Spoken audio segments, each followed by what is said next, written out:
Hey guys, it's Brooke with WTI. I am at my parents' place a lot, or my son is when I'm trying to get work done. So we needed to get a seat for him to be at their house that wasn't gonna take up too much space.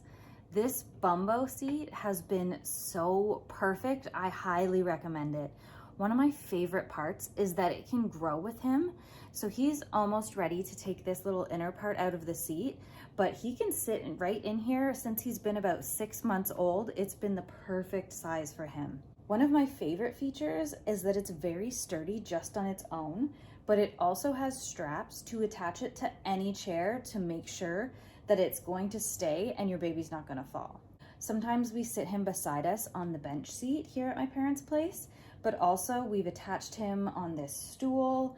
He can sit down on the floor if we're gonna be sitting having some snacks. One of the best parts is this little tray that comes off and attaches right to the back for storage. It's perfect and it takes up no extra space. I love how compact but extremely functional this Bumbo seat is, and that it can grow with my son as he gets bigger.